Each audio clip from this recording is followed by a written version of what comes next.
Bismillahirrahmanirrahim. Alhamdulillahirabbil alamin.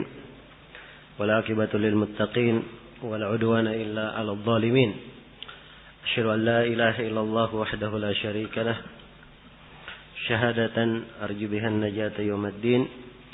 Wa asyhadu anna Muhammadan 'abduhu wa rasuluh. Sallallahu alaihi wa ala alihi wa sahbihi ajma'in, amma ba'd. Ini majelis yang kedua dari pembahasan kita mengkaji kitab Nukhbatul Fikr fi Mustalahi Ahli Al-Athar karya Al-Hafidh Ahmad ibn Ali Asy-Syahir bi Ibn Hajar Al-Asqalani rahimahullahu ta'ala.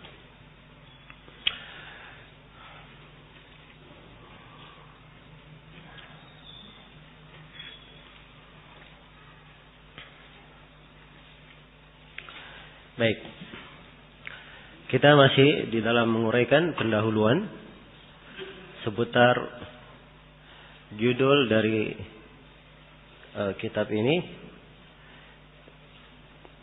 dan kita di pembahasan yang ketiga tentang perhatian ulama rahimahumullahu ta'ala terhadap kitab Nukhbatul Fikr.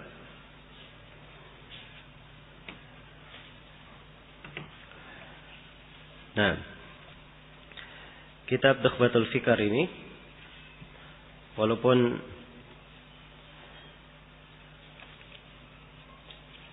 kitab yang ringkas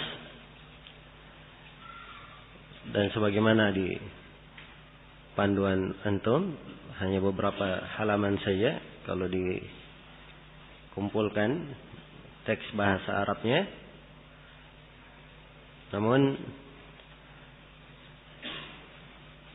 isi dan makna pembahasan mustalah ahli hadits di dalamnya adalah hal yang cukup luas dan mengandung makna yang sangat banyak. Iya. Ibnu Hajar sendiri rahimahullahu ta'ala telah menyebutkan kondisi dari buku beliau ini yang beliau katakan bahwa di Nushhatun Nadhar kata beliau falakhastuhu fi awraqin latifah, saya ringkas pada lembaran-lembaran yang sedikit latifah, lembut. Samaituha Nukhbatul Fikr fi Mustalahi Ahli Al-Athar. Saya beri nama dengan judul Nukhbatul Fikr fi Mustalah Ahli Al-Athar. Kata beliau ala tartibin ibtakartuhu, di atas tartib yang saya buat sendiri. Kalimat ibtikar atau dia membuat, belum ada yang mendahulunya. Wasabilin intahattuhu, di atas jalan yang saya tempuh. Ma'a ma dhamantu ilaihi min syawaridil faraid wa zawaidil fawaid, bersama dengan, jadi sudah dibuat dengan tertib yang baru, ya. Karena beliau di susunan buku ini sangat indah sekali, mudah dipahami. Jadi cabang-cabang ilmu hadits yang sangat banyak itu yang ditulis di buku-buku para ulama diuraikan oleh Ibnu Hajar, dikumpul dengan urutan beliau sendiri. Iya. Yang pembahasan yang berkaitan dengan hadits secara umum beliau masukkan. Begitu ada pembahasan yang berkaitan dengan matan, beliau kumpulkan di satu tempat. Ada pembahasan yang berkaitan dengan sanad, beliau kumpulkan di satu tempat. Iya. Kemudian beliau bagi hadits itu dari beberapa sudut pandang. Ada pembagian hadits dari arah hadits itu datangnya kepada kita dari jalan-jalan bentuk periwayatan datangnya kepada kita. Ada pembagian hadits dari sisi diterima dan ditolaknya. Ya, kemudian hadits yang diterima itu apa, hadits ditolak itu apa? Ketika beliau rinci tentang hadits yang ditolak, sebab penolakan ada dua, bentuk-bentuk penolakannya bagaimana? Ini urutan yang memang sangat memudahkan. Ya, bersamaan dengan itu, beliau tambah lagi di dalamnya, beliau gabungkan di dalam buku ini Syawaril Faraid. Ya, dari apa? Faraid, hal-hal berharga yang sangat jarang diketemukan. Itu mana? Syawarid al-faraid dan zawaidil fawaid. Dan beliau masukkan di dalamnya faidah-faidah tambahan. Nah, ini ucapan Al-Hafidz Ibnu Hajar rahimahullahu taala di dalam memuji atau menerangkan tentang buku beliau ini. Iya. Dan As-Sakhawi menyebutkan di biografi Al-Hafidz Ibnu Hajar rahimahullahu taala, di mana Ibnu Hajar berkata, kata Sakhawi, Ibnu Hajar berkata, lastu radiyan an syai'in min tasanifi. Sesungguhnya saya tidak ridha tentang suatu apapun dari karya-karya tulis yang sudah saya tulis. Ya. Dan ini biasa ya, seorang penulis dia menulis buku, telah berjalan dari umurnya, bertambah keilmuan, mungkin saja apa yang dia tulis itu dianggap bagusnya dirubah, bagusnya diganti, ini bagusnya didahulukan, ini bagusnya diakhirkan. Ya. Dan beliau berkata, saya tidak rela dengan kebanyakan apa yang telah saya tulis. Ya, maksudnya kalau memang beliau punya waktu dan kesempatan, beliau ingin ulangi lagi penulisannya dari awal. Bukan artinya tidak rela bermana isinya tidak benar, tidak. Bukan itu maknanya. Ya. Baik. Kata beliau, li'anni amiltuha fi ibtida'il amr. Karena saya menulis buku-buku itu di awal perkara. Ya. Thumma lam yatahayya li min tahririha. Kemudian ternyata saya tidak mampu untuk mengoreksi ulang dengan detail. Siwa kecuali Syarh al-Bukhari wa muqaddimatihi. Kecuali Syarah Bukhari dan pendahuluannya. Pendahuluan Syarah Bukhari namanya apa? Fathul Bari. Fathul Bari punya pendahuluan disebut dengan nama Hadiyus Sari. Satu jilid khusus pendahuluannya. Ini Ibnu Hajar sendiri sudah menyebut betul-betul disaring. Perhatian beliau sangat besar terhadap buku itu. Al-Mushtabih, dan beliau punya karya tulis dalam Al-Mushtabih, ya, berkaitan dengan nama-nama rawi. Akan datang nanti pembahasannya tentang ishtibah itu apa, Al-Mushtabih itu apa, Al-Mutasyabih akan datang. Ya, di pembahasan seputar Al-Mu'talif wal-Mukhtalif, Al-Muttafiq wal-Muftariq, ya, Al-Mushtabih atau Al-Mutasyabih akan kita terangkan nanti. Beliau punya karya khusus di sini. Kemudian kata beliau wat-tahdhib. Maksudnya di sini tahdhib yaitu tahdhibut tahdhib. Sebab tahdhibut tahdhib ini beliau ringkas dari Tahdhibul Kamal. Kemudian beliau tambah di dalam Tahdhibut Tahdhib hal-hal yang tidak disebutkan oleh Al-Mizzi di Tahdhibul Kamal. Ya.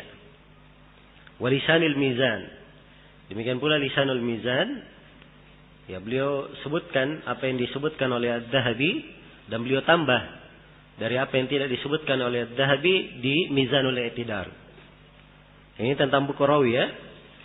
Akan kita terangkan nanti penjelasan tentang metodologi para ulama yang menyusun buku-buku rawi. Ya, supaya kita memahami buku-buku rawi itu bagaimana kondisi dan keadaannya. Insyaallah saya akan terangkan. Iya. Kemudian kata beliau, bal kana yaqulu fihi, bahkan Ibnu Hajar berkata tentang Lisanul Mizan, law istaqbaltu min amri mastadbar lam ataqayyad bidz-dzahabi wa la ja'altuhu kitaban mubtakara. Kata beliau, andai kata saya tahu apa yang akan datang dari perkaraku, ya, maka saya tidak akan terikat dengan buku Adz-Dzahabi. Saya akan jadikan dia buku dengan urutan tersendiri, susunan tersendiri. Nah, kemudian kata As-Sakhawi, dan ini sisi penekanan yang ingin saya tekankan. As-Sakhawi berkata, "Bar ra'aituhu fi mawadhi'." Bahkan saya melihat guruku Ibnu Hajar di beberapa tempat asna ala syarhil Bukhari. Beliau memuji kitab Syarhul Bukhari wa ta'liq, dan memuji kitabnya At-Taghliq, yaitu Taghliqut Ta'liq. Ya. Dan beliau juga memuji kitabnya An-Nukhbah, kitab ini Nukhbatul Fikr. Beliau puji di beberapa tempat. Yang menunjukkan bahwa buku beliau ini bukan karya beliau yang dikatakan beliau tulis sembarangan, tidak. Tapi ini adalah hal yang beliau tahrir, beliau tulis dengan sangat apa? Dengan sangat detail. Iya. Nah, ini buku Nukhbatul Fikr, karya Al-Hafidz Ibnu Hajar rahimahullahu ta'ala. Iya. Sebagian para ulama dia mengatakan bahwa Ibnu Hajar menulis buku ini dalam keadaan safar. Dalam keadaan melakukan apa? Perjalanan. Iya. Dan ini ditulis oleh banyak orang yang berbicara tentang Nukhbatul Fikr ini. Ya. Dan sandaran mereka adalah sebuah bait syair dari As-San'ani. Karena As-San'ani menyusun ulang kitab Nukhbatul Fikr ini dalam bentuk bait-bait syair, susunan-susunan syair. Sebab dimaklum ya, susunan syair lebih mudah dihafal daripada susunan biasa. Nah, di dalam bait syairnya dikatakan di sebagian cetakan, ya, allafaha al-hafidhu fi halis safar. Ya, buku ini ditulis oleh Al-Hafidz, yaitu Ibnu Hajar, pada saat melakukan perjalanan.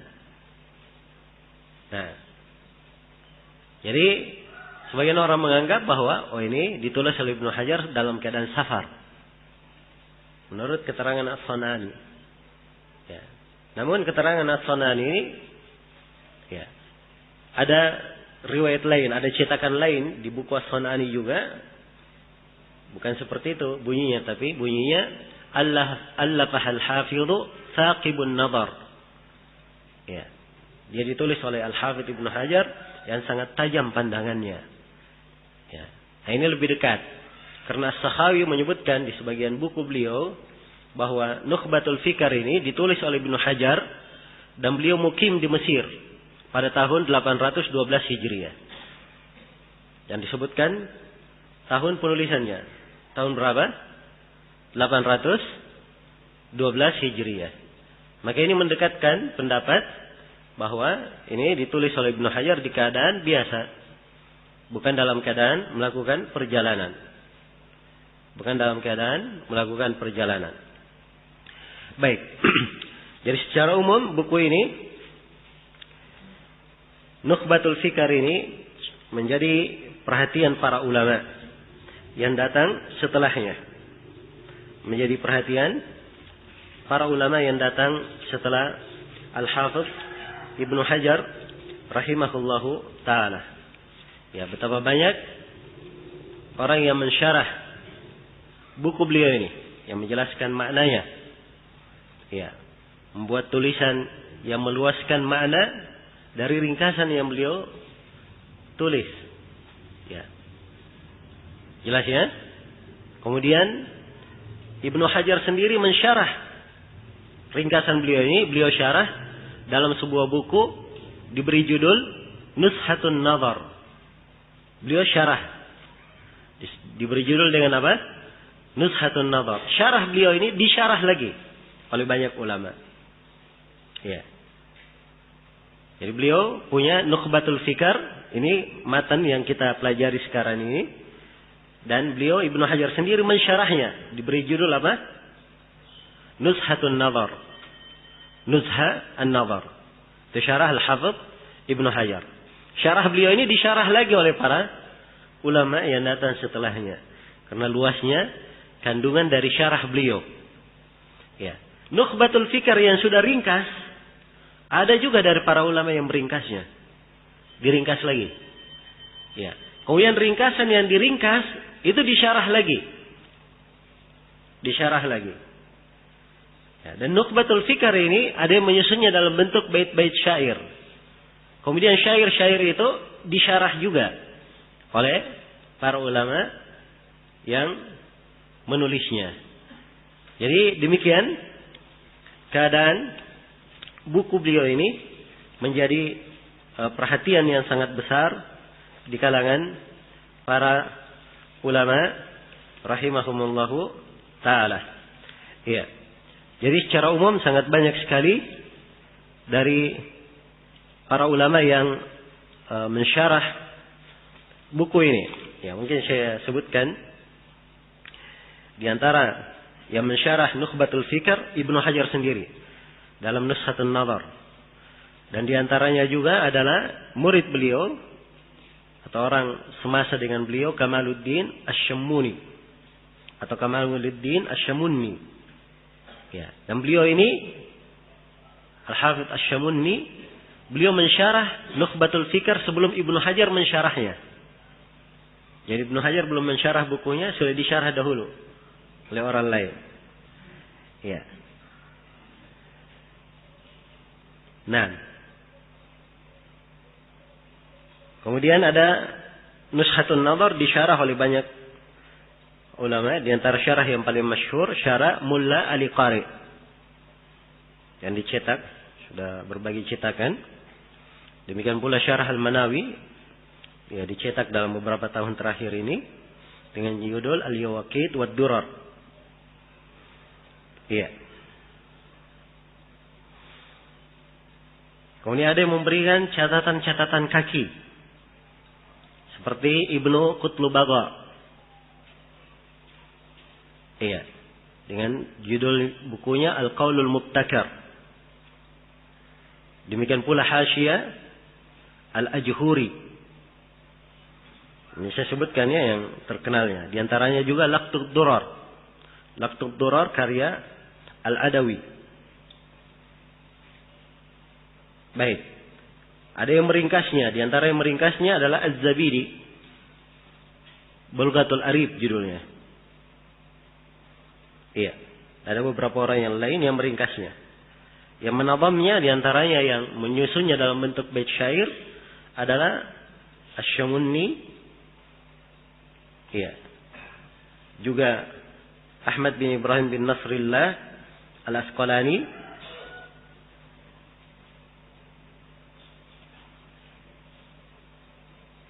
Ya, dan dari kalangan al-mutaakhirin Al-Hafidh atau Al-Amir Muhammad bin Ismail As-San'ani. Ya, Muhammad bin Ismail As-San'ani. As-San'ani memberi judul nazamnya Qasbus Sukkar. Qasbus Sukkar fi nadmi Nukhbatil Fikar. Ya. Dan beliau sendiri As-San'ani mensyarah nazam beliau, diberi judul Isbalul Matar. Isbal al-Matar. Dan beberapa ulama kita di masa ini ada yang menjelaskan khusus mensyarah nazam As-San'ani karena tertib nazamnya indah dalam bentuk syair sebagaimana kebiasaan As-San'ani rahimahullahu taala. Ya.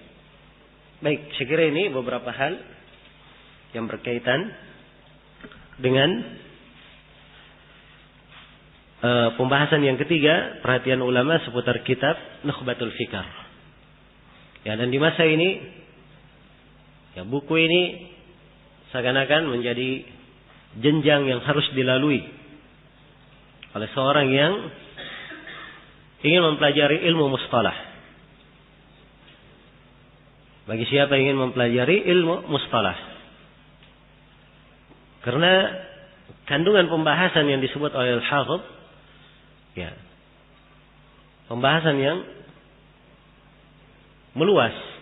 Ya, walaupun beliau tidak tidak menyebutkan seluruh cabang-cabang ilmu hadis, tapi siapa yang mempelajari buku ini dengan baik, maka ini sudah merupakan bekal yang sangat penting baginya di dalam ilmu mustalah. Iya.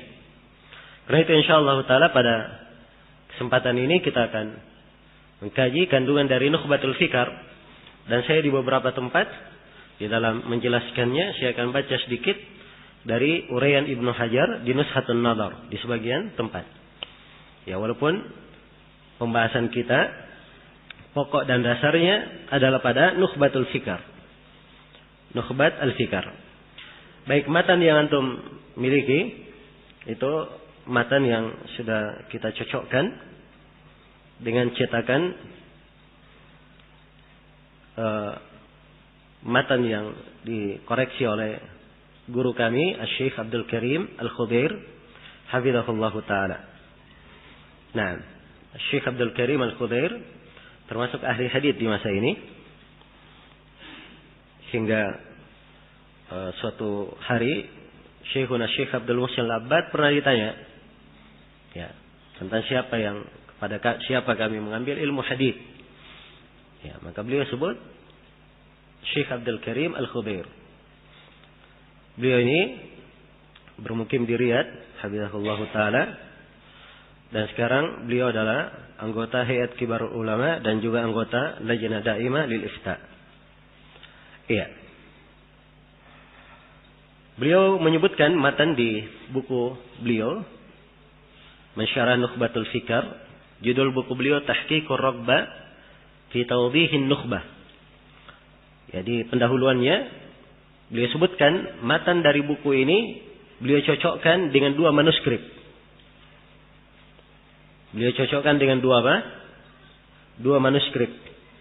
Dua manuskrip ini ditulis di masa Ibnu Hajar. Ya, dengan tulisan dua murid dari Ibnu Hajar rahimahullah. Salah satunya ditulis oleh Al-Biqai, dan dimaklumi ya Al-Hafidh Al-Biqai, ya, termasuk murid Ibnu Hajar yang paling senior rahimahullah. Nah,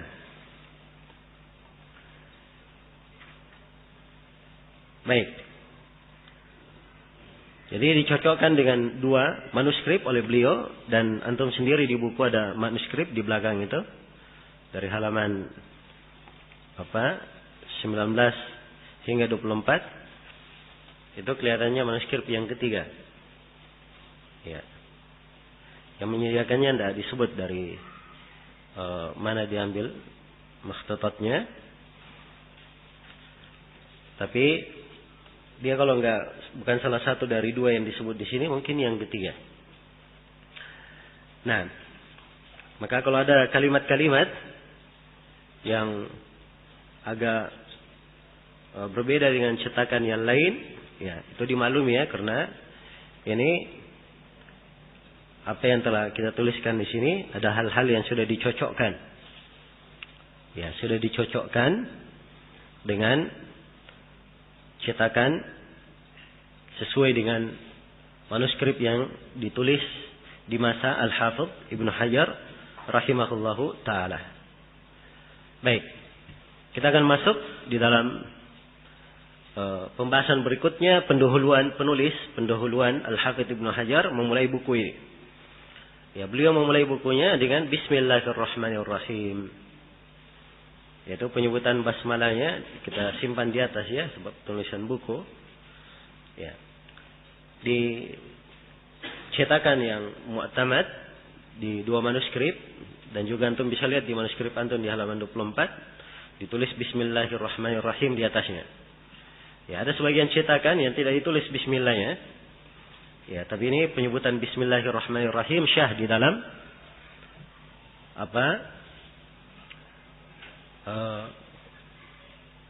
buku ini, Nukhbatul Fikar. Dan para ulama memulai buku-bukunya dengan basmalah, dengan Bismillahirrahmanirrahim. Itu adalah kebiasaan dari para as-salaf terdahulu.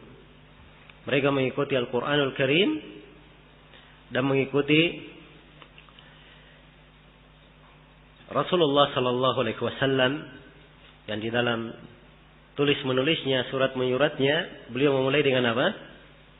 Bismillahirrahmanirrahim.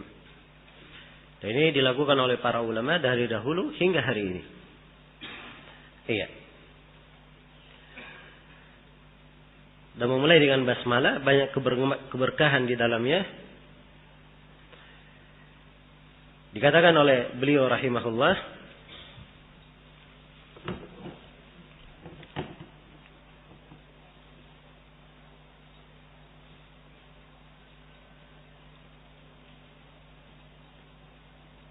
mana mantannya? Nih. Mantan antum mana?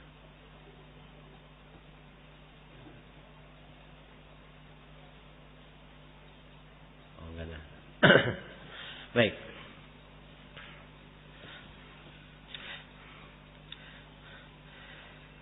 Iya, kata beliau rahimahullahu taala, alhamdulillahi alladzi lam yazal aliman qadira. Alhamdulillah, segala puji hanya untuk Allah, alladzi lam yazal aliman qadira, yang terus menerus disifatkan, dinamakan sebagai aliman, yang maha mengetahui, qadiran, dan maha mampu. Ya, di sebagian cetakan tidak disebut aliman tapi aliman. Disebut aliman. Ya memang kalau dari wurud Asmaul Husna, nama yang ada memang adalah nama apa?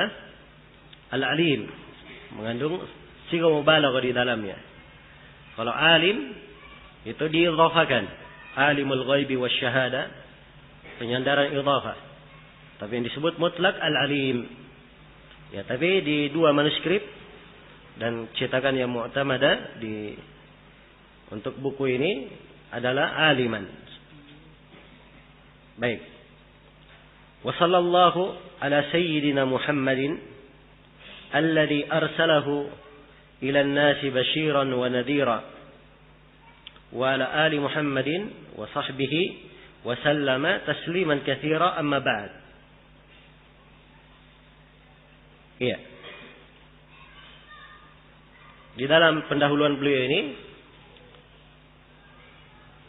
Ibnu Hajar juga membaca selawat untuk Nabi sallallahu alaihi wasallam. Selawat Allah semoga tercurah untuk sayyid kami Nabi Muhammad sallallahu alaihi wasallam yang diutus kepada manusia sebagai basyiran wa nadhira, sebagai pemberi gembira dan pemberi peringatan. Juga terhadap keluarga Nabi Muhammad, para sahabat. Dan semoga salam yang banyak dilimpahkan untuk mereka semua, amma ba'd. Iya. Di dalam khutbah beliau ini, khutbah hajatnya, ya tidak begitu banyak, dari bara'atul istihlal di dalamnya. Ya, namun kata arsalahu ilan nasi basyiran wa nadhira, ini isyarat ya, diutus kepada manusia sebagai pemberi kabar gembira dan pemberi peringatan. Ya. Ini berkaitan dengan hadis Rasulullah sallallahu alaihi wasallam. Nah, kemudian beliau setelah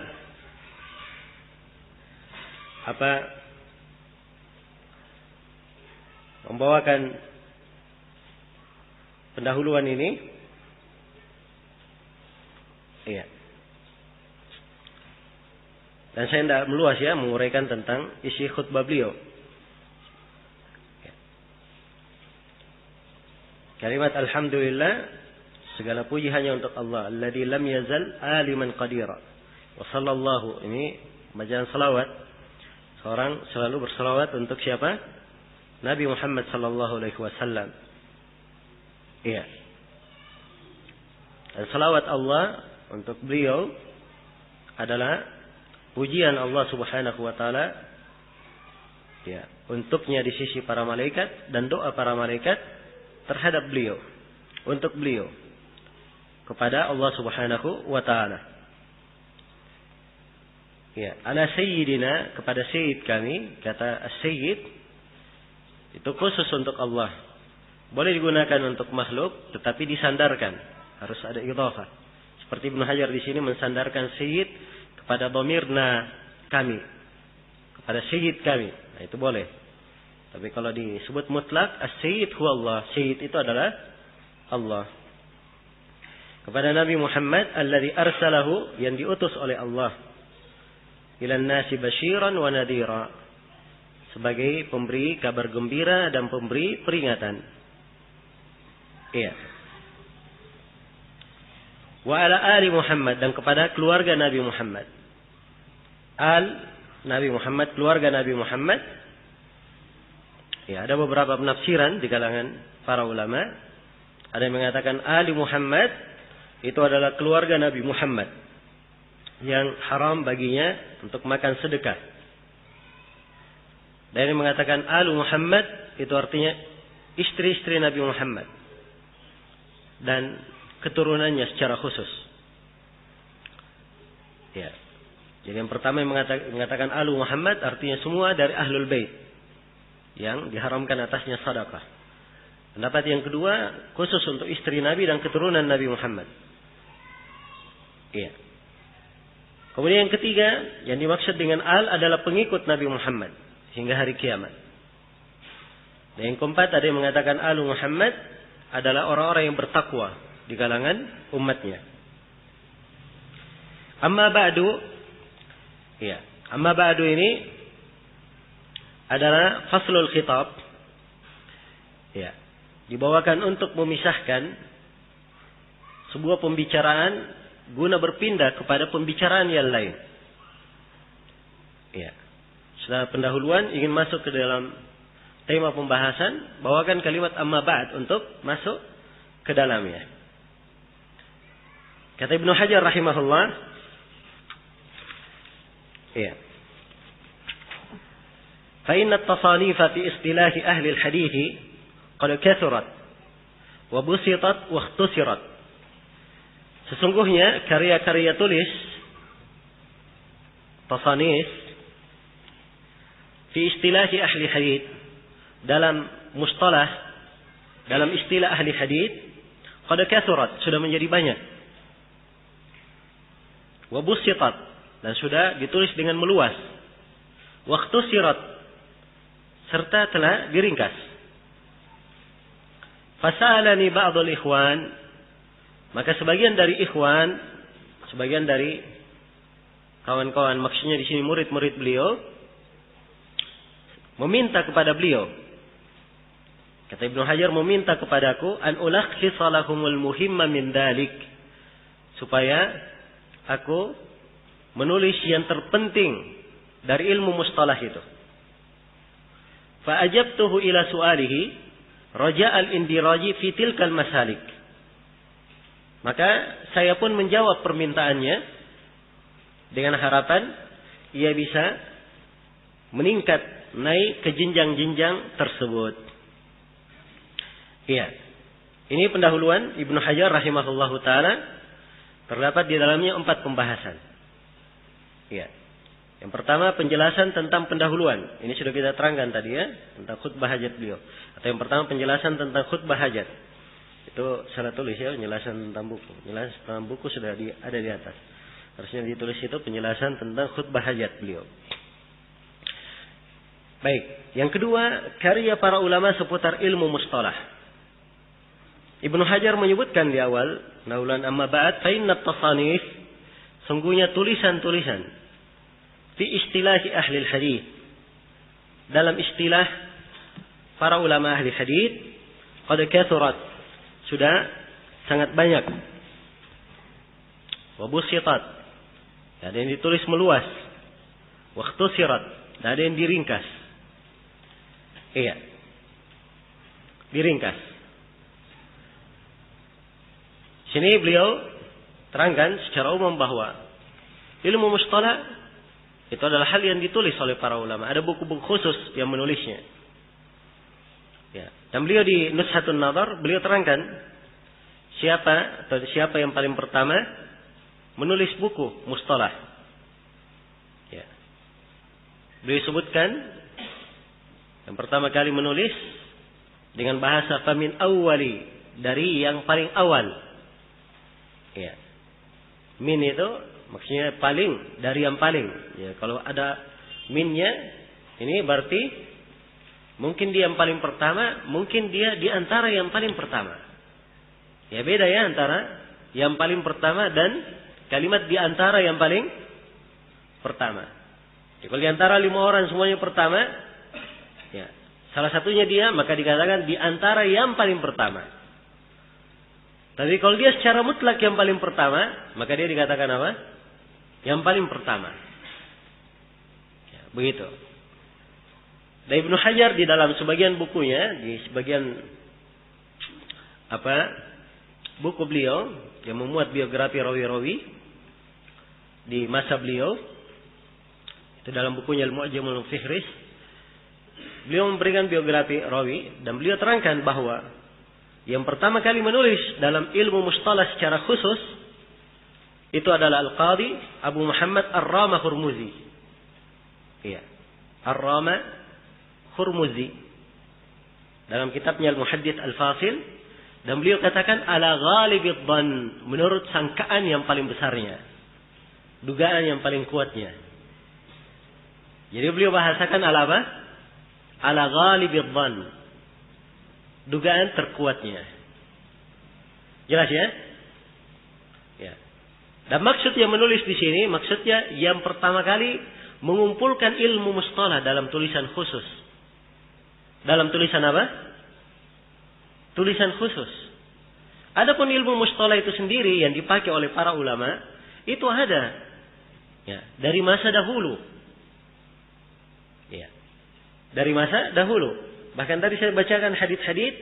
Hadits-hadits itu adalah sumber apa? Sumber munculnya ilmu mustalah. Ya. Nabi berkata, tasma'una minni, kalian mendengar dariku. Wa yusma'u minkum, dan akan didengar dari kalian. Ini rangkaian pembahasan apa? Pembahasan hadits. Para sahabat menggunakan bahasa haddatsana Rasulullah, akhbarana Rasulullah. Iya. Qala lana Rasulullah. Ini kalimat-kalimat dalam penukilan riwayat sudah berjalan di mana? Di lisan para sahabat. Ya, di lisan para sahabat. Ya. Mengomentari rawi yang ada kekeliruan, ini sudah ada dari masa para sahabat.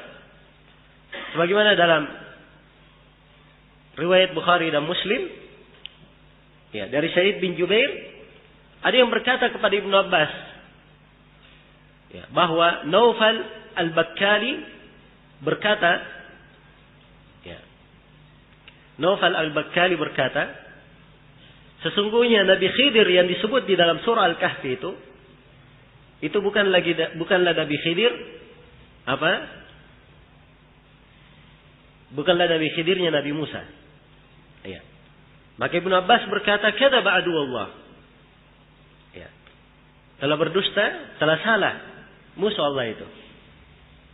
Jelas ya? Ini kalimat dari Ibnu Abbas. Ya. Dalam mengoreksi kesalahan Naufal. Yang membedakan Padahal sama saja. Itulah Nabi Khidir. Jelas ya? Baik. Jadi hal yang seperti ini dari dulu ada di lisan as-salaf rahmatullahi alaihim. Iya. Dan Ibnu Sirin berkata al-isnadu minad din. Iya. Ibnu Sirin berkata isnad itu dari agama. Dan beliau berkata, lam yakunu yas'aluna anil isnad. Falamma waqa'atil fitnah, qalu sammu lana rijalakum. Mereka dulu tidak pernah bertanya tentang sanad. Begitu terjadi fitnah, yaitu fitnah pembunuhan Utsman bin Affan, maka para ulama pun berkata, kalau ada yang menyampaikan hadis, mereka katakan sammu lana rijalakum. Sebutkan kepada kami rawi-rawi kalian yang meriwayatkan hadis itu. Kalau dia ahli sunnah diambil hadisnya, ahlul bidah tidak diambil. Ya, dari Ibnu Mubarak berkata al-isnadu minad din, laula al-isnadu laqala man syaa ma syaa. Sanad itu dari agama. Andai kata tidak ada sanad, maka siapa yang berucap akan mengucapkan apa yang dia kehendaki. Iya. Jelas ya? Dan ini ada di bahasa beliau, di bahasa mereka, tentang bagaimana mendetailkan riwayat. Menyampaikan riwayat-riwayat. Iya. Kalau begitu, ya, pembahasan ilmu mustalah itu sudah ada dari semenjak dahulu, sebelum masa Ar-Ramah Hurmuzi. Sebelum masa siapa? Ar-Ramah Hurmuzi itu sudah ada. Iya. Jelas? Ya, kita bisa lihat di karya-karya Al-Hafidh Ali bin Al-Madini. Iya. Dan kita bisa lihat Muqaddimah Sahih Muslim. Pendahuluan Imam Muslim. Imam Muslim di dalam pendahuluannya menyinggung banyak hal. Tentang periwayatan, tentang hadits mursal, tentang sanad mu'an'an. Ya, tentang mengukur dhabat seorang rawi. Ada beliau sebutkan pembahasan-pembahasan di Muqaddimah Sahihnya. Ya. Tapi dia bukan buku tersendiri. Ini pendahuluan untuk Sahih apa? Sahih Muslim. Demikian pula Imam At-Tirmidzi di akhir kitabnya Al-Jami' beliau ya, menyebut pembahasan tentang Ilalul Hadits yang dikenal dengan judul Al-Ilal As-Sughra yang disyarah oleh Ibnu Rajab rahimahullah. Jelas ya? Dan ini diantara pembahasan ilmu mustalah. Dan Imam At-Tirmidzi sebelum Ar-Ramah Hurmuzi. Sebelum Ar-Ramah Hurmuzi. Iya. Baik. Jadi para ulama yang mengatakan bahwa yang paling pertama menyusun ilmu mustalah adalah Ar-Ramah Hurmuzi, itu maksudnya yang menyusun ilmu mustalah apa? Dalam buku apa? Buku tersendiri. Ya. Adapun kalau tidak tersendiri digabung dengan pembicaraan yang lain, itu ada di buku-buku yang lainnya. Asy-Syafi'i juga menulis kitabnya apa? Ar-Risalah, dan dalam pembahasan Ar-Risalah ada sejumlah pembahasan tentang ilmu hadis. Ada pembahasan tentang hadis mursal di situ. Ya. Di dalam pembahasan Asy-Syafi'i ada pembahasan tentang riwayat. Ya. Maka walaupun buku beliau menyinggung pembahasan, tapi bukan buku khusus. Berbeda dengan buku Ar-Ramah Hurmuzi. Ini sudah buku khusus memuat tentang ilmu mustalah. Walaupun ya, buku Ar-Ramah Hurmuzi rahimahullahu taala ya, hanya memuat sedikit dari pembahasan ilmu apa? Ilmu mustalah. Sebab kebanyakan pembahasan buku ini kalau kita baca bukunya, itu pembahasannya berkaitan dengan riwayat. Pembahasannya berkaitan dengan riwayat. Ya. Ini bisa antum lihat buku Ar-Ramah Hurmuzi. Al-Muhaddits Al-Fasil.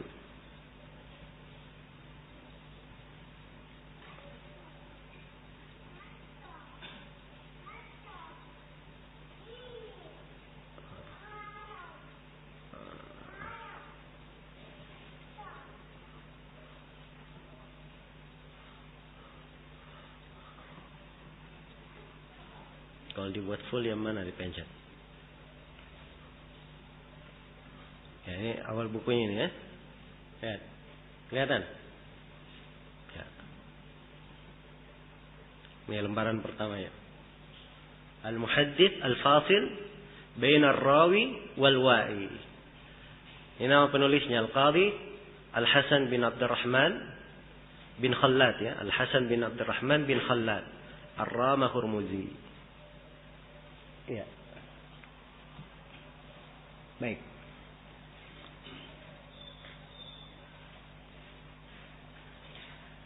Beliau ini lahir tahun 260 Hijriah, meninggal tahun 360 Hijriah. Kalau kita lihat isi buku ini,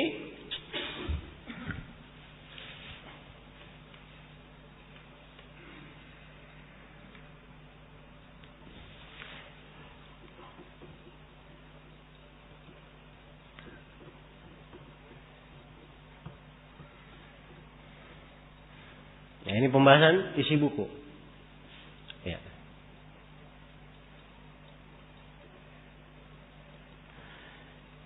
Ya. Pertama beliau sebutkan keutamaan orang yang menukil sunnah Nabi. Keutamaan orang yang menuntut ilmu sunnah, ilmu hadits. Tentang niat dalam menuntut ilmu. Ya, sifat-sifat penuntut ilmu hadits. Kemudian tentang sanad ali, tentang sanad nazil. Ini akan kita terangkan juga. Orang yang rihlah menuntut ilmu. Ya. Pembahasan tentang orang yang mengumpulkan antara riwayat dan dirayat. Ya, rawi yang dikenal dengan kakeknya, dinisbatkan kepadanya. Ini dari sahabat Nabi. Ya, dia membahas ya tentang siapa yang dinisbatkan kepada kakek. Ada yang dikenal dengan nama, dengan laqab, dengan sifat. Ya. Pembahasan ini banyak berkaitan dengan pembahasan nama-nama, bentuk periwayatan. Ya, tapi antum perhatikan dari isi buku, ya, beliau tidak membicarakan tentang apa itu hadits sahih, apa itu hadits hasan, apa itu hadits dhaif, tidak. Ini enggak ada di pembahasan beliau.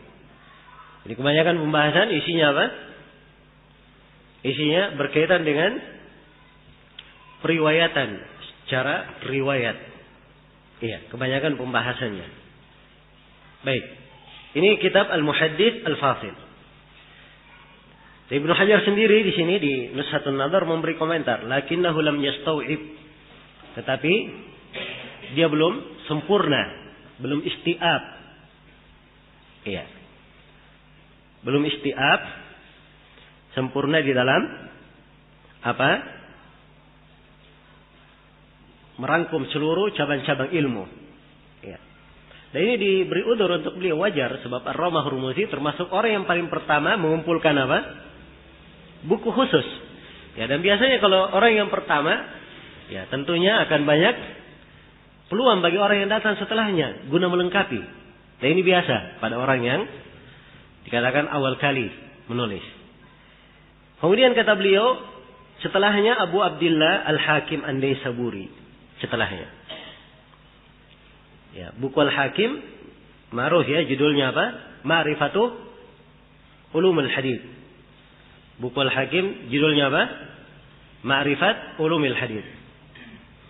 Ini kitab Ma'rifat Ulumul Hadits.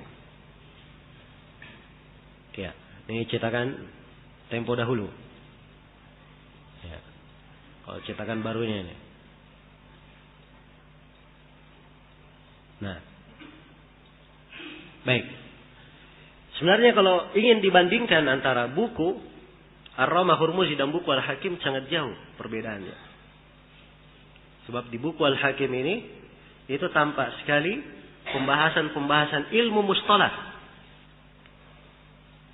Sebagaimana di keumuman buku-buku mustalah itu. Iya. Bahkan Al-Hakim di dalamnya terdapat pembahasan-pembahasan yang indah. Ya, tidak diketemukan kecuali di buku beliau. Seperti beliau uraikan tentang jenis-jenis illat. Beliau sebutkan 10 jenis illat. Ya, ini penggambaran tentang bagaimana metode as-salaf dalam memberikan keterangan tentang cacat hadits Al-Hakim. Dan Ibnu Hajar di sini mengomentarinya, lakinnahu lam yuhadzib wa lam yurattib. Tapi Al-Hakim tidak merapikan dan tidak mentertib. Iya. Ini pandangan Ibnu Hajar ya, tidak merapikan dan tidak mentertib. Ya, berbeda dengan pandangan Ibnu Khaldun. Kalau Ibnu Khaldun dia komentari buku Al-Hakim, Ibnu Khaldun berkata, "Huwallazi haddabahu wa adhara mahasinahu." Al-Hakim lah yang mentertib ilmu mustalah dan menampakkan kebaikan-kebaikannya. Ya, jadi beda komentarnya. Ya, mungkin ya, komentarnya tidak ada bisa dikompromikan. Komentar Ibnu Hajar itu tentang buku Al-Hakim kurang ditertib itu kalau dibanding dengan buku yang ditulis setelahnya. Ya. Dan komentar Ibnu Khaldun itu kalau dibandingkan dengan buku sebelumnya. Buku sebelumnya memang tidak ada yang serapi buku Al-Hakim. Jelas ya? Baik. Dan ini buku Al-Hakim ini termasuk sumber rujukannya dalam ilmu mustalah. Karena harus diketahui bahwa Ibnu Hajar dia tidak bawa ilmu mustalah itu dari kantongnya sendiri. Tapi diambil dari buku-buku siapa? Ulama terdahulu. Iya. Ulama terdahulu. Karena itu siapa yang ingin belajar mustalah, diambil dulu dasarnya. Tidak mungkin di pendahuluan orang baru baca mustalah langsung baca Ma'rifat Ulumul Hadits karya Al-Hakim. Ya. Jelas ya? Tapi diambil dulu ringkasan. Setelah dia tahu ringkasannya, ya. Ibarat seorang masuk ke dalam rumah, berada di dalam rumah, ya, dia kenal dulu rumahnya secara umum. Ya. Kenal dulu rumahnya secara umum. Jelas ya? Lama kelamaan barulah dia bisa ya, mengetahui seluruh dari isi rumah tersebut. Ya, dia setelah mengenal secara umum, tahu dasarnya, baru setelah itu dia mendalaminya.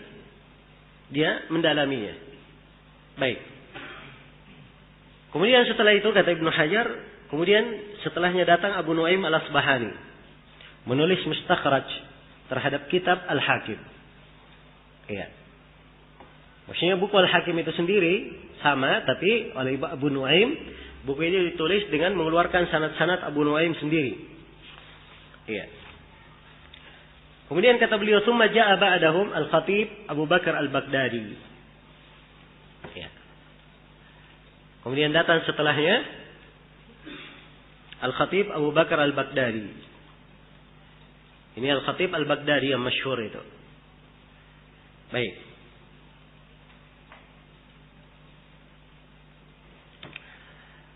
Al-Khatib Al-Baghdadi kata Ibnu Hajar, "Qasannafa fi qawaninir riwayah kitaban sammahu Al-Kifayah."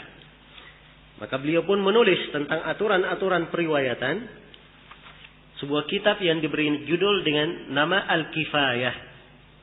Jadi buku Al-Khatib yang dimaksud adalah Al-Kifayah fi ilmi riwayah. Ya. Ini diantara sumber ilmu mustalah. Al-Kifayah fi ilmi riwayah. Karya Al-Khatib Al-Baghdadi. Ya, ini cetakan lamanya ya. Kitab Al-Khatib Al-Baghdadi, Al-Kifayah fi ilmi riwayah. Ya, ini cetakan lama 462 halaman. Ada sebagian yang mentahqiq buku ini dan dicocokkan dengan beberapa manuskrip, dicetak dalam 2 jilid belakangan. Ya. Baik. Dan buku Al-Khatib ini ya, menjelaskan tentang seperti bahasa Ibnu Hajar di sini, qawanin ar-riwayah, aturan-aturan periwayatan. Aturan-aturan periwayatan. Ya. Kemudian ada periwayat. Beliau tulis di buku yang lain. Ya. Beliau tulis di buku yang lain, disebut juga oleh Ibnu Hajar rahimahullah. Ya. Dan buku tersebut dicetak dengan judul Al-Jami' li Akhlaqir Rawi Was-Sami'.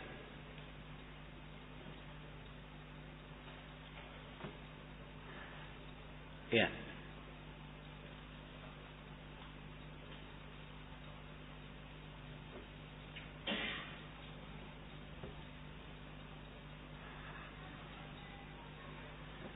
Ini buku Al-Jami' li Akhlaqir Rawi wa Adabis Sami'. Nah, Dicetak dalam 2 jilid. Ya. Etika seorang perawi dan bagaimana adab orang yang mendengarkan hadis. Nah, kemudian Ibnu Hajar berkata, "Wa qalla fannun min fununil hadits illa wa qad sannafa fihi kitaban mufradan." Ya. Dan jarang ada satu cabang dari cabang-cabang ilmu hadis kecuali Al-Khatib Al-Baghdadi telah menulis buku tersendiri tentangnya. Buku tersendiri tentangnya. Iya. Jadi kalau kita baca nanti cabang-cabang ilmu hadis sangat banyak sekali ya.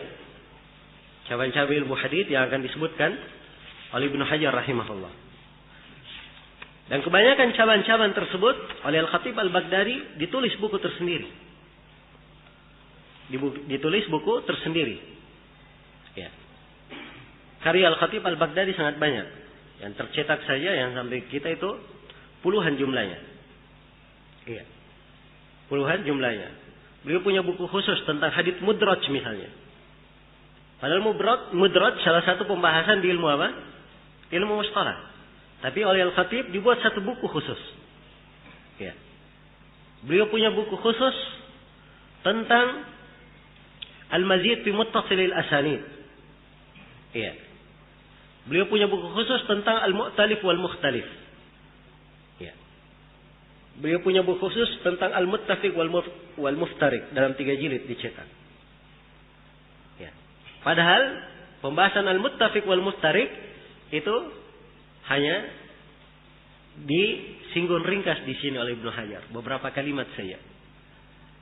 Ya. Jelas ya? Beliau punya buku khusus berkaitan ya dengan al-mubahamat, rawi-rawi yang mubaham, yang mutasyabih. Dan tentang al-mutasyabih beliau punya banyak karya, dan mutasyabihnya Anatalil Mutasyabih. Ya. Dan selainnya dari buku-buku Al-Khatib Al-Baghdadi. Hingga ya, Abu Bakar Ibn Nuqtah rahimahullahu taala berkata, ya, sebagaimana dinukil oleh Ibn Hajar di sini, kullu man ansafa alima anna al-muhadditsina ba'da al-khatib iyalun ala kutubihi. Setiap orang yang berlaku insaf, berlaku adil, dia akan mengetahui bahwa para ahli hadis setelah Al-Khatib Al-Baghdadi semuanya kembali dan merujuk kepada buku-buku Al-Khatib Al-Baghdadi. Jelas ya? Ya. Kemudian Ibnu Hajar sebutkan ada buku-buku lain orang yang datang setelahnya. Ya, seperti Al-Qadhi Iyad menulis buku Al-Ilma. Ya. Judul lengkapnya Al-Ilma ila ma'rifati usulir riwayah wa takyidis sama'. Ya.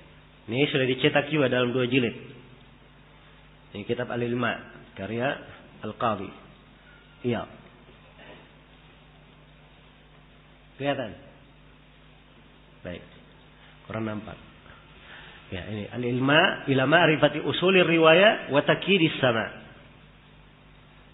Jelas ya? Ya. Baik. Kemudian kata Al-Hafidh, datang lagi setelahnya Abu Hafs Al-Mayanaji. Dia menulis sebuah risalah kecil, judulnya Ma la yasa'ul muhadditsa jahluhu. Apa yang tidak boleh oleh seorang muhaddits untuk tidak dia ketahui. Maksudnya harus dia ketahui. Ya. Risalah kecil ada fawaid di dalamnya. Ya. Namun kata Syekh Al-Albani rahimahullah, di dalamnya ada terdapat hadits-hadits dhaif dan hadits-hadits munkar. Ya. Buku ini sudah dicetak ya. Ya, dicetak bersama beberapa rasail. Ya. Ada beberapa cetakan untuk buku ini. Ya, saya tidak bisa tampilkan sekarang ini. Tidak ada di di komputer. Saya belum lihat apakah ada yang sudah memasukkan. Tapi buku ini hanya kalau dibaca hanya beberapa halaman saja. Hanya beberapa halaman. Baik. Kemudian setelah itu beliau datang Al-Hafidh Al-Faqih Taqiyuddin Abu Amr Utsman ibn Salah. Ya. Asy-Syahruzuri. Nah, Ibn Salah ini beliau yang paling masyhur ya, dengan buku beliau tentang ilmu hadits yang disebut dengan nama Ma'rifatu Ulumil Hadits.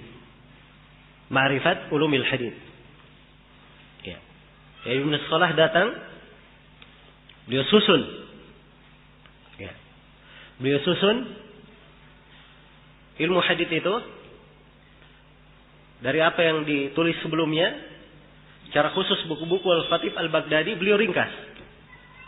Jadi misalnya Al-Khatib Al-Baghdadi menulis Al-Muttafiq wal-Muftariq, sekarang dicetak 3 jilid. Ya. Data Ibnu Salah di dalam bukunya Ma'rifah Ulumil Hadits, Ibnu Salah hanya menyebutkan beberapa halaman saja. Ya. Ringkasan dari kesimpulan dari buku itu apa? Sekaligus contoh-contohnya. Ya, jelas ya? Jadi ini metode Ibnu Salah. Karena itu buku Ibnu Salah ini menjadi rujukan ahli hadis setelah itu. Ya. Karena itu kalau kita berbicara tentang mustalah hadis untuk masa belakangan, tidak ada yang bisa lepas dari buku siapa? Buku Ibnu Salah rahimahullah. Iya. Buku Ibnu Salah. Nah, cuma Ibnu Salah beliau menulis buku ini dalam bentuk imla. Beliau duduk setiap harinya mengimla ilmu mustalah itu ke muridnya. Setelah selesai diimla, beliau tidak mentartib kembali. Ya, tidak mentartibnya. Itu saja kekurangannya. Ya, dan tentunya ada pembahasan-pembahasan yang beliau kurang di situ. Ya, kalau kita perbandingkan misalnya antara buku Ibnu Salah dengan Ma'rifah Ulumul Hadits, kita akan dapatkan apa? Beberapa pembahasan yang disebutkan oleh Al-Hakim tapi tidak disebut oleh Ibnu Salah. Ya. Sini ada yang memperbandingkan. Seperti Al-Hakim misalnya sebut tentang Ma'rifat Auladis Sahabat, mengenal anak-anak sahabat. Ini tidak ada di buku Ibnu Salah. Al-Hakim sebut juga tentang Ma'rifat Fiqhil Hadits. Ya. Al-Hakim juga menyebut Ma'rifat Akhbar La Mu'aridha Laha. Ya. Ini di buku Ibnu Salah ada ya, cuman dia bukan judul tersendiri, disusupkan bersama pembahasan. Ya. Ibnu Salah juga, Al-Hakim juga sebut Ma'rifat Madahib Al-Muhaddithin. Ya, ini juga tidak diterangkan oleh Ibnu Salah. Ya. Al-Hakim juga sebutkan Ma'rifat Mudakaratil Hadits wa Tamyiz biha. Ya, ada 10 hal ya. Ibnu Salah juga menyebutkan beberapa hal tidak disebut oleh Al-Hakim. Ya, Ibnu Salah menyebut lebih banyak. Kalau dibandingkan ada 24 hal. Nah, diterangkan oleh siapa? Al-Hakim.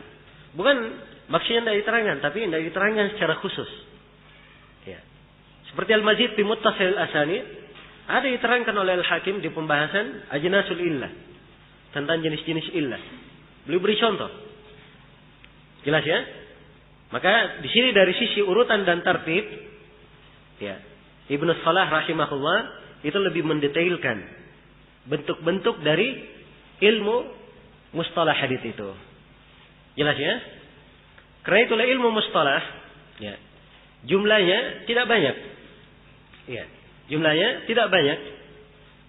Kalau ingin didetailkan, jumlah dari ilmu mustalah yang dibahas oleh para ulama.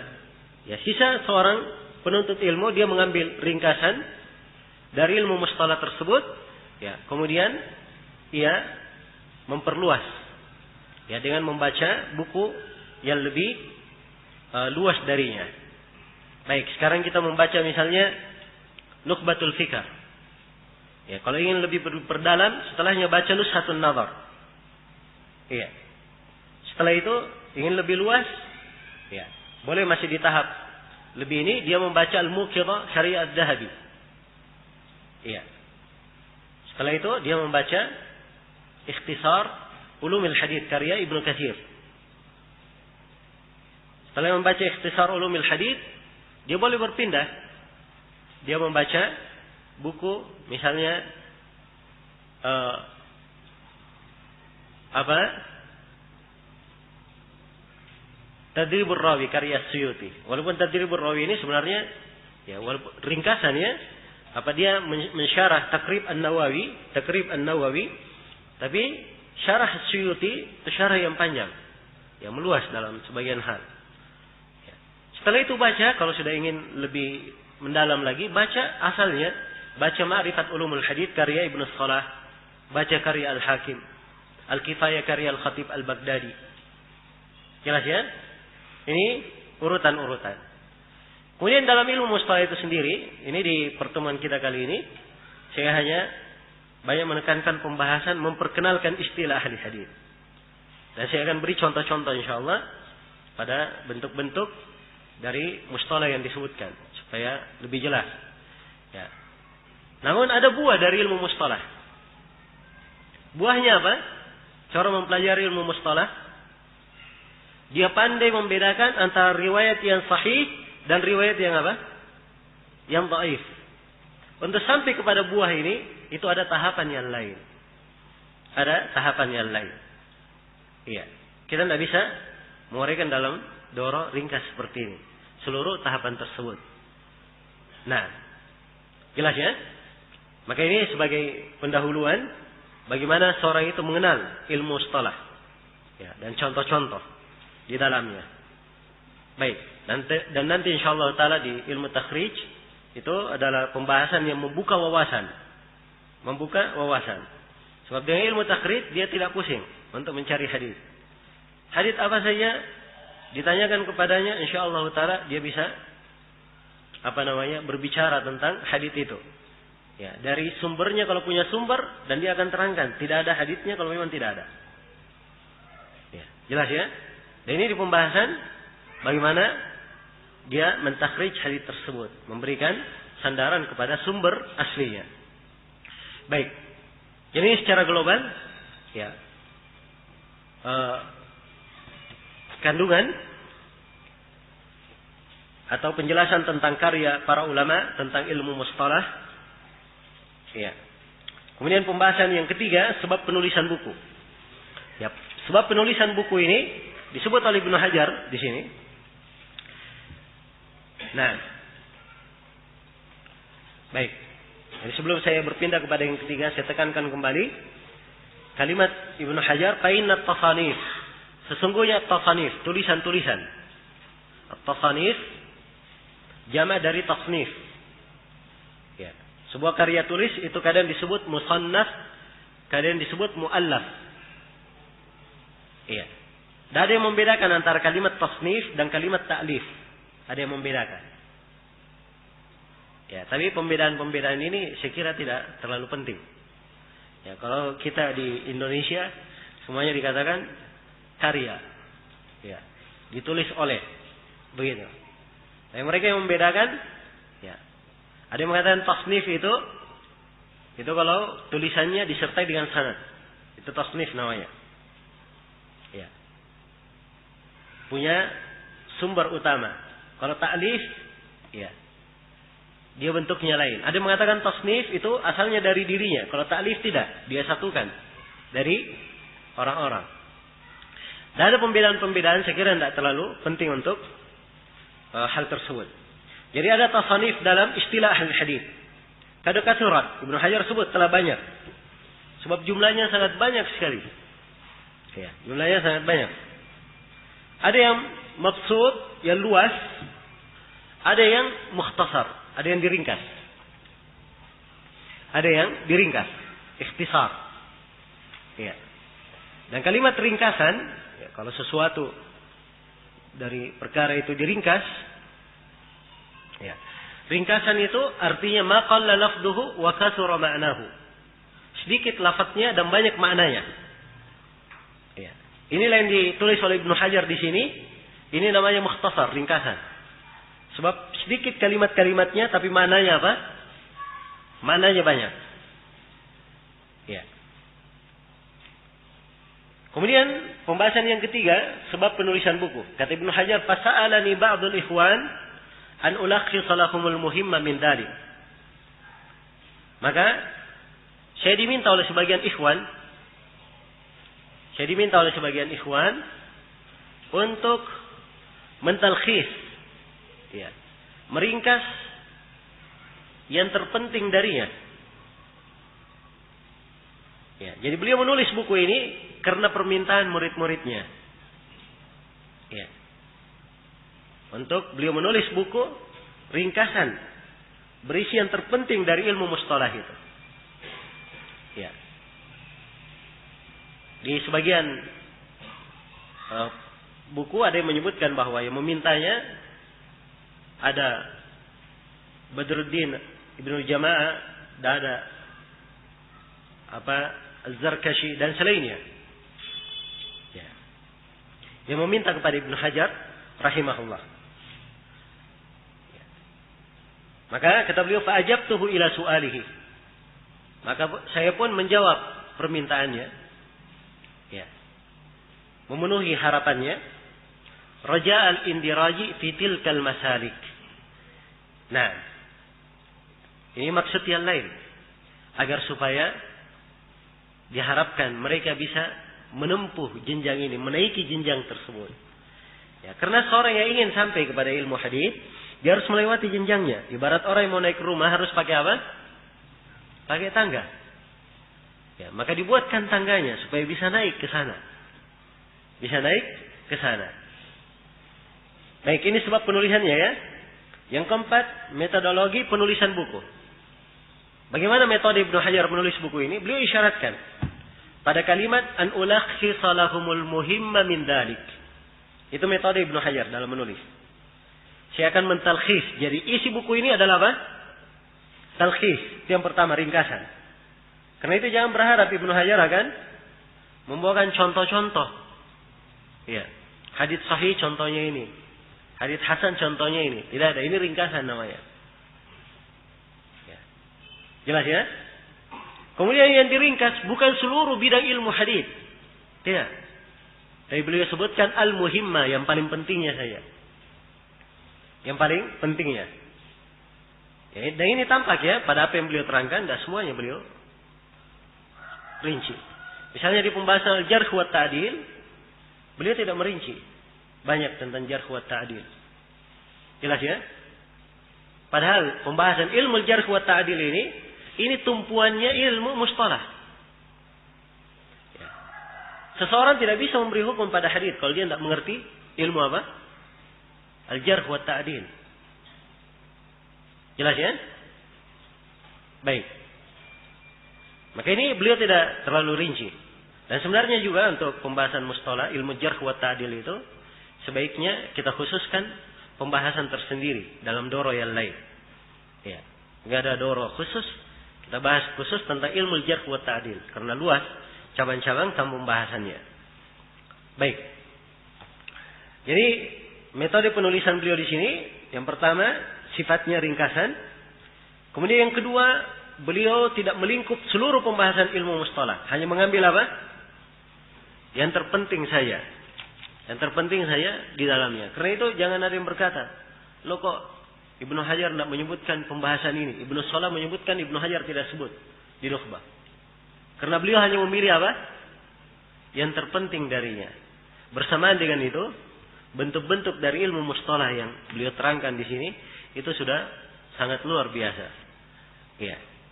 Sudah sangat luar biasa ya, dan mencukupi bagi seorang yang ingin naik ya, ke tingkatan pembahasan berikutnya. Baik, selesai pendahuluan Al-Hafidz Ibnu Hajar. Sekarang kita masuk ke dalam pembahasan berikutnya, definisi dan pembagian khabar. Ya, setelah pendahuluan Ibnu Hajar rahimahullahu taala langsung masuk dan menjelaskan tentang pembagian khabar. Ya. Baik. Di sebagian catatan yang saya berikan di judul-judul poin, ya, itu ada yang berasal dari tambahan saya untuk memperjelas nanti kandungan dari apa yang kita bicarakan. Ya, seperti biasanya kita buat modul ini untuk membuat kita fokus dalam pembahasan. Jadi saya nanti bicara apa saja, pasti kita kembali ke modul lagi untuk lihat fokus pembahasan kita. Ya, untuk definisi dan pembagian khabar, saya garis bawahi di sini ada 14 pembahasan. Ada 14 pembahasan yang perlu diterangkan. Ya, kita baca dulu ucapan Ibnu Hajar. Kata beliau, fa'aqulu, maka saya berkata, pakai fa ya. Ya, setelah beliau sebutkan secara global akan meringkas, sekarang beliau masuk dalam bentuk ringkasannya. Karena itu beliau memakai kalimat fa. Fa di sini dalam istilah ilmu bahasa disebut dengan nama fa apa? Fa tafsiliyah. Fa merinci. Jelas ya? Fa merinci. Ya. Baik.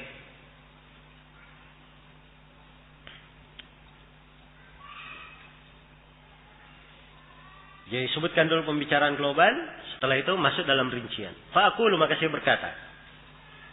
Ya, kalimat aqulu, saya berkata, ini kadang digunakan untuk mentakkid apa yang akan disampaikan.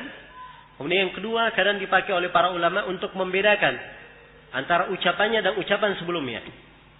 Apakah ucapan sebelumnya itu pembahasan lain, atau ucapan sebelumnya ucapan orang lain.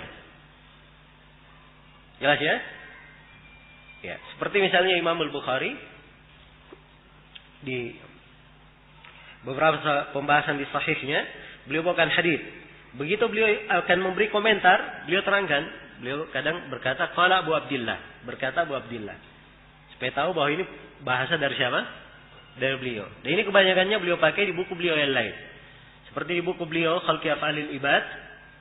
Ya. Di kebanyakan asar yang beliau bawakan tentang dalil-dalil tentang makhluknya perbuatan hamba. Setelah itu beliau komentari dan beliau terangkan. Beliau katakan qala Abu Abdillah, itu maksudnya diri beliau. Abu Abdillah berkata. Ya. Jelas ya? Kadang seorang berkata qala fulan, dia sebut dirinya. Ya, apa disebut namanya atau disebut siapa? Kunyanya yang menulis. Ini untuk memisahkan.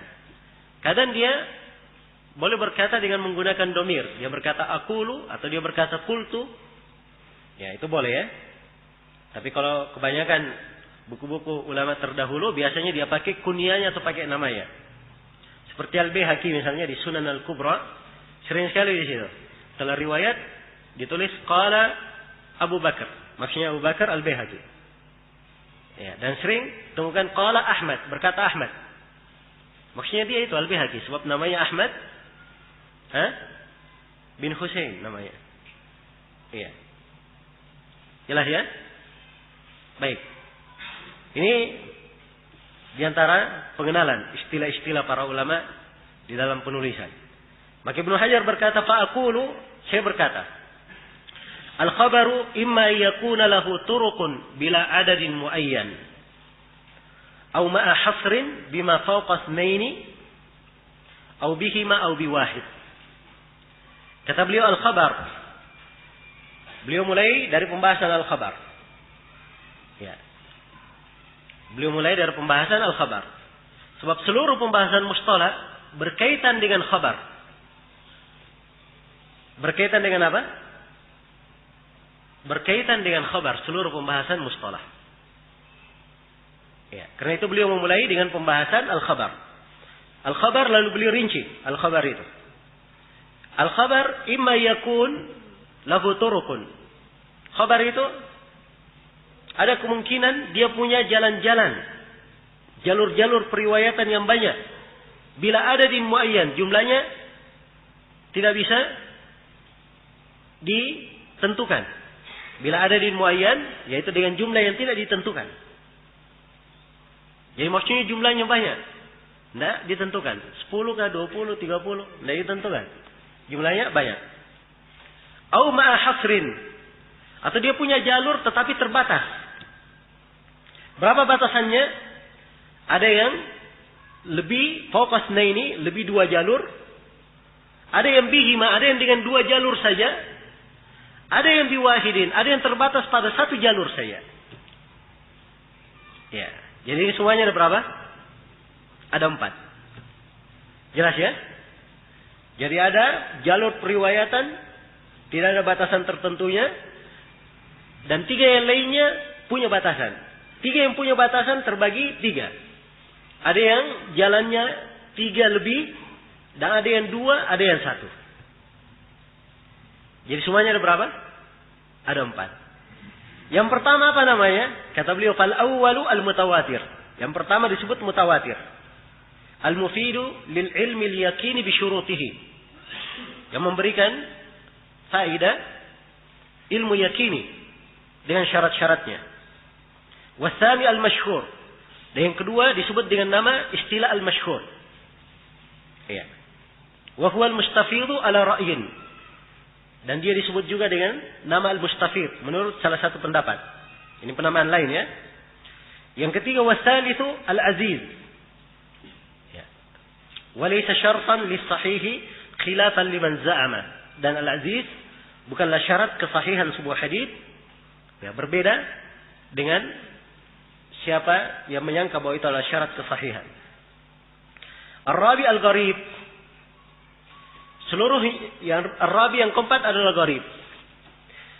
Ya, jadi ini 4 jenis. Dari 4 ini kata beliau wa kulluha siwal awwali ahad. Dan semua dari 4 ini kecuali yang pertama itu disebut hadits apa?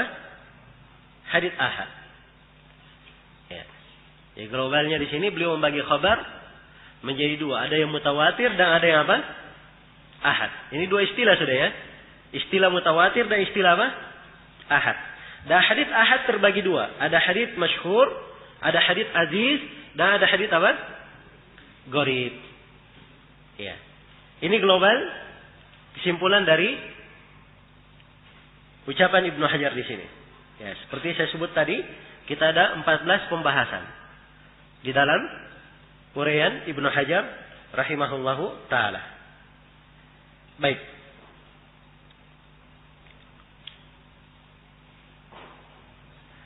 Iya.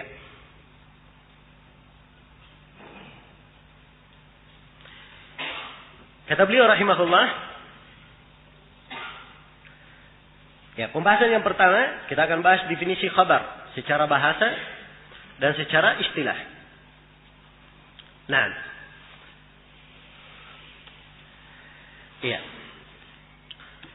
Al-khabar secara bahasa adalah apa yang dinukil dan apa yang disampaikan, itu al-khabar. Ya. Suatu yang dinukil disampaikan, ya itulah khabar. Kalau dalam arti bahasanya. Ya. Jelas ya?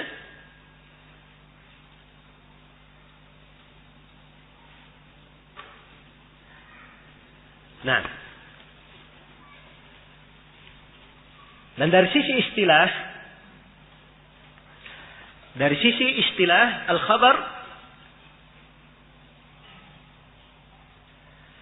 ya. Dari sisi istilah al-khabar itu sama dengan hadis. Sama dengan kata apa? Al-hadis. Ya.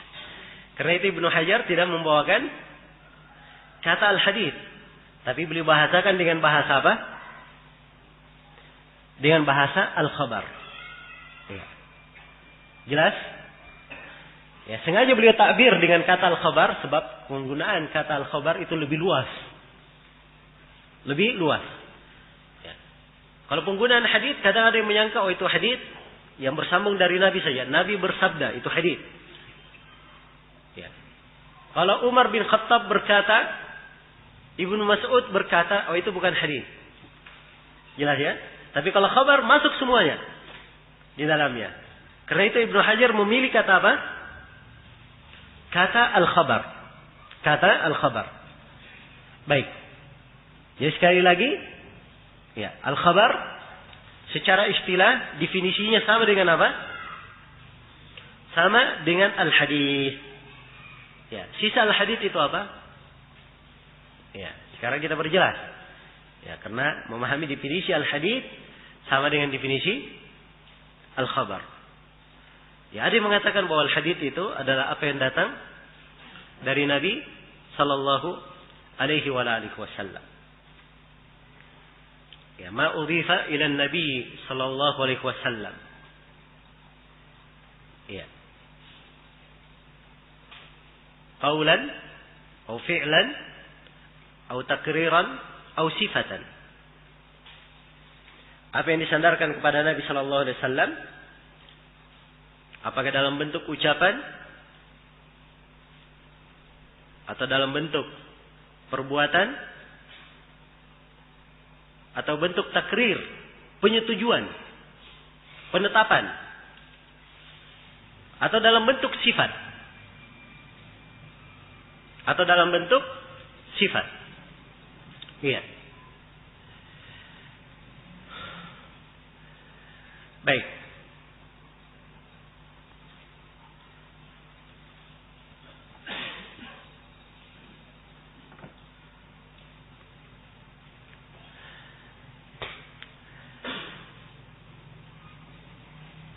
Jadi itu definisi hadis. Ya, dibangun di atas definisi yang saya terangkan tadi. Berarti hadis itu hanyalah khusus yang datang dari siapa? Dari Nabi sallallahu alaihi wa ala alihi wasallam. Ya, karena dia hanya disandarkan kepada Nabi sallallahu alaihi wa ala alihi wasallam. Jelas ya? Hanya disandarkan kepada Nabi sallallahu alaihi wasallam. Baik.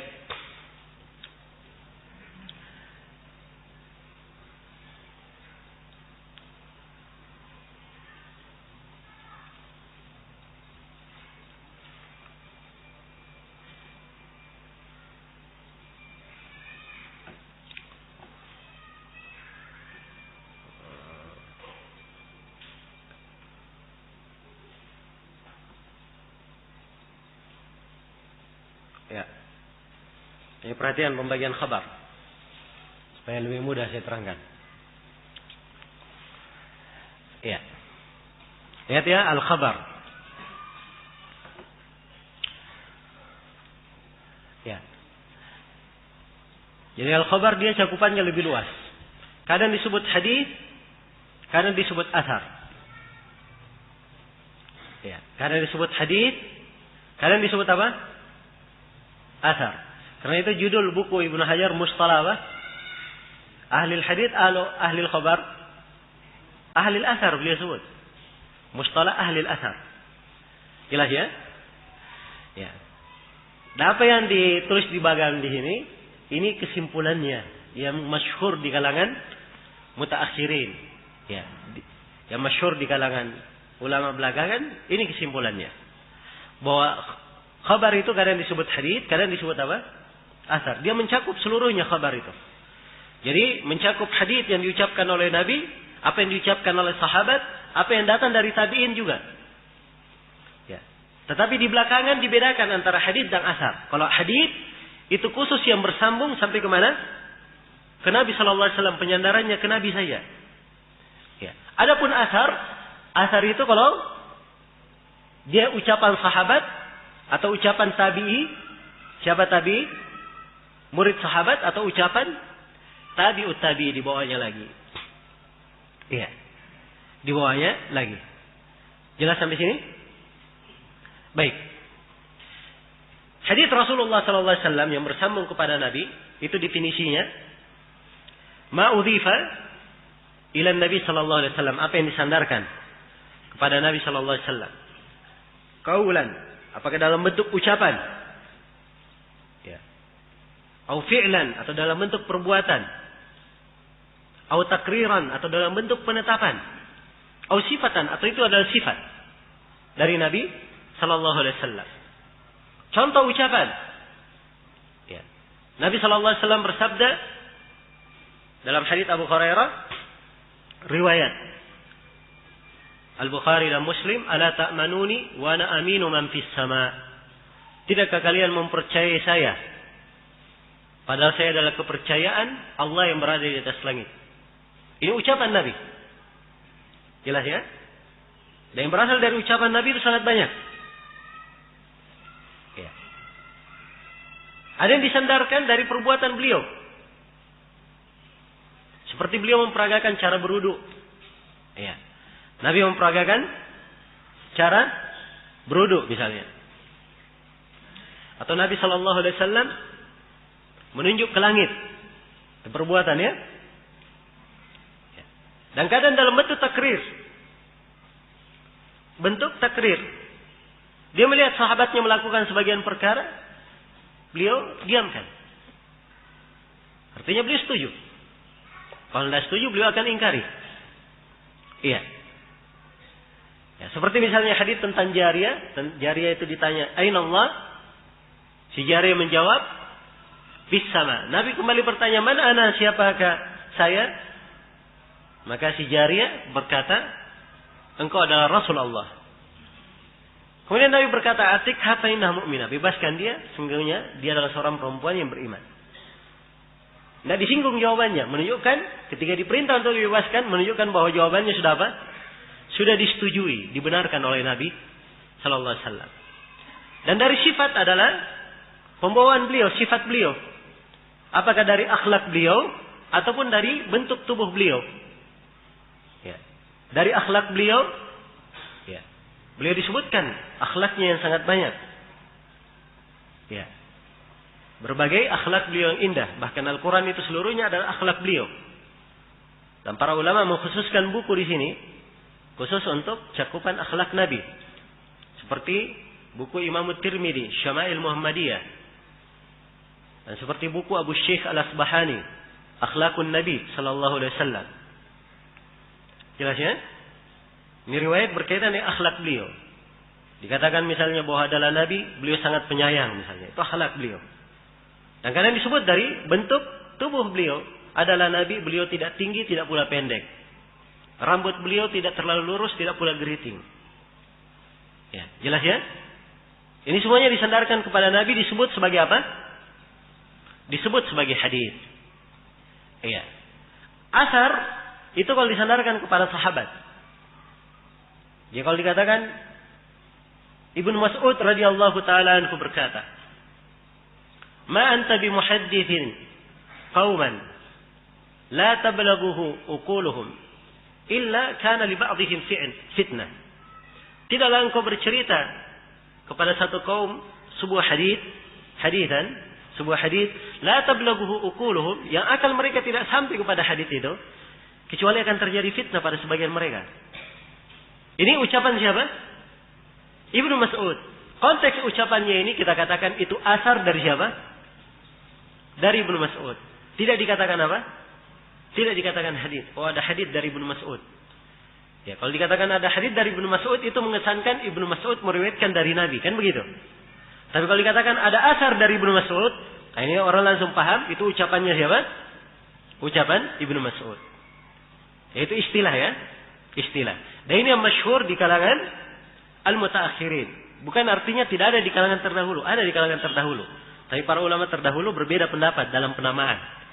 Ya, karena kata al-asar ini digunakan juga untuk hadis yang marfu kepada Nabi di masa dahulu. Karena itu Imam Muslim menggunakannya di dalam sahihnya.